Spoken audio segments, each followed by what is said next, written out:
Olá, sejam bem-vindos à leitura do livro A Biologia da Crença, de Bruce Lipton. Eu sou Lívia Antônio e vou ler a última parte do livro para a gente hoje. Continuando a leitura de ontem, no entanto, há restrições físicas para o aumento do número de proteínas receptoras executoras dentro da membrana das células. A espessura da membrana é de 7 a 8 nanômetros, o diâmetro de sua camada fosfolipídica. O diâmetro médio das proteínas receptoras executoras, entre aspas, conscientes, é aproximadamente o mesmo dos fosfolipídios nos quais estão inseridas. Como a espessura da membrana tem espessura definida, não se pode inserir PIMs nela aleatoriamente, umas sobre as outras. Só pode haver uma camada. Consequentemente, a única opção para o aumento do número de proteínas conscientes é ampliar a extensão da superfície da membrana. Voltaremos ao nosso modelo de sanduíche, entre aspas. Mais azeitonas significam mais consciência. Quanto maior o número delas, mais inteligente é o sanduíche. Então, o que tem maior capacidade? Um grão de centeio ou uma fatia de pão? A resposta é simples. Quanto maior a superfície do pão, maior o número de azeitonas que cabem no sanduíche. Em termos de analogia, quanto maior a área da superfície da membrana, uma célula tem mais azeitonas, entre aspas, de proteína cabem nela. A evolução ou expansão da consciência pode então ser definida como um aumento da área da superfície da membrana. Estudos matemáticos revelam que a geometria fractal é a melhor maneira de obter uma superfície maior, entre parênteses membrana, em um espaço tridimensional, entre parênteses célula.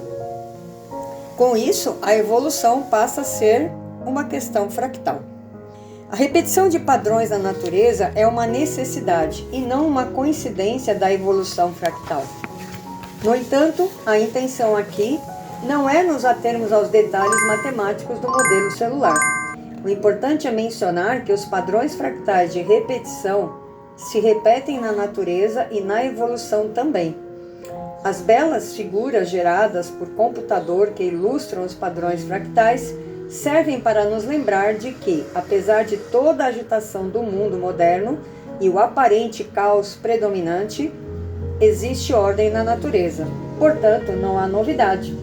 Os padrões fractais repetitivos nos permitem prever que os seres humanos acabarão descobrindo uma maneira de expandir sua consciência para galgar degraus mais altos na escala da evolução. Esse mundo interessante e mesmo esotérico dos fractais mostra que, abre aspas, a arbitrariedade, a falta de planejamento, o acaso e os eventos acidentais, fecha aspas, descritos por Mayr, são conceitos do passado.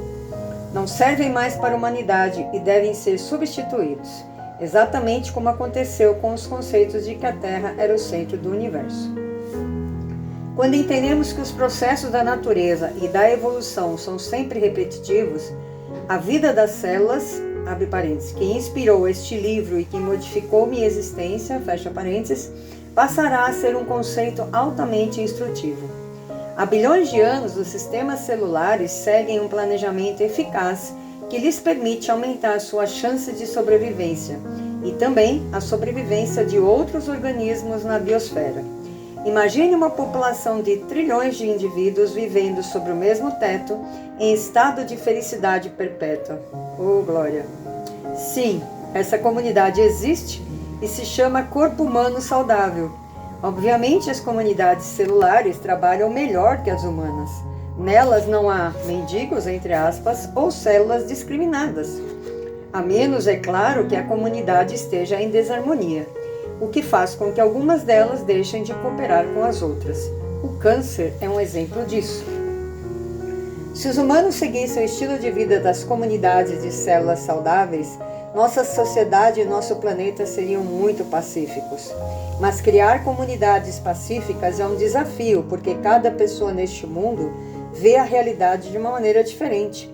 São 6 bilhões de versões humanas da mesma realidade do planeta, cada uma refletindo sua própria verdade. À medida que a população cresce, essas realidades se chocam umas com as outras. As células enfrentaram desafios semelhantes no início da evolução, como descrevi no capítulo 1, o que mostra mais uma vez que tudo se repete. Logo, depois que o planeta se formou, os organismos unicelulares começaram a se desenvolver rapidamente. Milhares de variações de bactérias, algas, fungos e protozoários, cada um com seu nível de consciência, surgiram nos 3,5 bilhões de anos seguintes. Assim como nós, esses organismos unicelulares começaram a se multiplicar sem controle e povoaram todo o ambiente. Quando, porém, a população atingiu números excessivos, alguns deles começaram a se perguntar: será que vai sobrar alimento suficiente para mim? Deve ter sido um período difícil para eles também. Então, a proximidade forçada e as consequentes modificações no ambiente começaram a procurar soluções para as pressões constantes. Isso levou a uma nova e gloriosa era da evolução, pois as células se uniram para formar as altruístas comunidades multicelulares. O resultado final foi a humanidade, o nível mais alto da escala evolutiva. Por isso, acredito que os problemas causados pelo aumento cada vez mais significativo da população humana nos farão evoluir ainda mais. Um dia nos tornaremos uma comunidade global. Os membros desta comunidade mais evoluída reconhecerão que somos feitos à imagem do ambiente, que somos seres divinos e que temos de viver não colocando em primeiro lugar a sobrevivência a qualquer preço, mas sim a maneira que permita a todos os seres do planeta viver com igualdade. A sobrevivência daqueles que sabem amar. Apesar de as palavras de Rumi serão nobres, muita gente pode dizer que não se adapta aos tempos de hoje, tão conturbados, em que só os mais fortes parecem sobreviver. Será que Darwin estava certo e a violência é mesmo algo necessário? Não será parte do mundo natural? E todos esses documentários que mostram animais perseguindo uns aos outros, caçando e matando. Será que os seres humanos não possuem mesmo uma inclinação nata para a violência? A lógica diz: se os animais são violentos e os humanos são animais, os humanos são violentos. Não!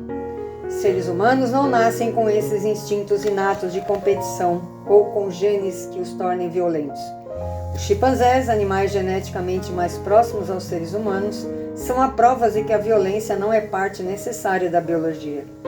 Os bonobos, uma espécie de chimpanzé, criaram comunidades pacíficas com machos codominantes onde as fêmeas lideram. Diferentemente de outros chimpanzés, as comunidades dos bonobos possuem um código de ética de não violência que poderia bem ser descrita como, abre aspas, faça amor, não faça guerra, fecha aspas. Quando os chimpanzés dessas sociedades ficam agitados, não dispersam a energia acumulada em lutas, e sim tendo relações sexuais. Pesquisas recentes realizadas pelos biólogos da Universidade de Stanford, Robert M. Sapolsky e Liza J. Sher, mostram que mesmo os baduínos selvagens, considerados uma das raças mais violentas do planeta, não possuem propensão genética à violência. Em um grupo estudado, os machos agressivos morreram ao comer carne contaminada jogada em uma lata de lixo pelos turistas. Com isso, a estrutura social do grupo teve de ser recriada. Segundo os pesquisadores, as fêmeas já ajudaram a fazer com que os machos restantes, menos agressivos, adotassem comportamentos mais cooperativos, o que levou a comunidade a uma vida muito mais pacífica. No editorial da Biblioteca Pública de Biologia e Ciências de Stanford, no qual a pesquisa foi publicada, o pesquisador Franz B. M. D. Wall, da Universidade de Emory, escreveu, abre aspas, mesmo os primatas mais ferozes não precisam ser assim para sempre, fecha aspas. Além disso, por mais programas da National que assistamos, não precisamos agir como os animais selvagens. Estamos no topo da cadeia alimentar predador-presa. Nossa sobrevivência depende de nos alimentarmos de organismos que estão abaixo de nós. Sem predadores naturais, não somos presas, entre aspas, e não necessitamos de violência. Uma lógica. Claro, isso não significa que estejamos imunes às leis da natureza. Podemos ser devorados por outros animais. Somos mortais e a única coisa que podemos esperar, depois de uma vida de não violência, é que nosso corpo seja reciclado pelo ambiente. É muito engraçado pensar que os seres humanos que estão no topo da cadeia alimentar, no final acabem sendo devorados pelos organismos que estão no nível mais baixo dela, as bactérias. Contudo, devo dizer que não é fácil termos uma vida sem violência. Apesar de nossa posição na cadeia alimentar, somos nossos próprios inimigos. Alguns animais da mesma comunidade podem se voltar uns contra os outros, mas a luta entre membros da mesma espécie se limita a posturas ameaçadoras, sons e gestos, nunca chegando à morte. A causa da violência entre eles costuma ser a disputa por água, alimentos e ar, necessários à sobrevivência, ou a seleção de machos para a propagação. Já entre os humanos, ao contrário, a necessidade de violência para garantir a sobrevivência, ou como método de seleção natural, é mínima. Nossa violência está associada à aquisição de bens materiais além do necessário para a sobrevivência ou à compra e distribuição de drogas utilizadas para escaparmos do pesadelo deste mundo que criamos. Nossas crianças e mulheres sofrem maus tratos geração após geração. Talvez a forma mais comum de violência seja o controle ideológico. Ao longo da história, os movimentos religiosos e os governos instigaram as massas à violência e à agressão para eliminar os descrentes e dissidentes. Além de desnecessária, a violência humana não é algo inerente, genético ou um instinto animal, entre aspas. Temos a habilidade e a obrigação de eliminá-la. E como mencionei no último capítulo deste livro, acredito que a melhor forma de fazermos isto é perceber que somos seres espirituais que precisam tanto de amor como de alimento. Mas não vamos chegar a um nível mais alto de evolução se continuarmos pensando que não podemos modificar nossas crianças ou mesmo nossa vida simplesmente lendo livros. A melhor solução é nos unirmos a comunidades de pessoas que trabalham para o avanço da civilização humana e que perceberam que a sobrevivência daqueles que sabem amar é a única maneira de garantirmos não apenas uma vida pessoal mais saudável, como também um planeta melhor. Lembra-se de meus alunos rejeitados do Caribe que se uniram como as células que estudavam em seu curso de biologia para formar uma comunidade de mentes bem-sucedidas? Seguir seu exemplo pode nos ajudar a garantir um final feliz, não apenas para os indivíduos que acreditam na autossabotagem, mas para todo o planeta.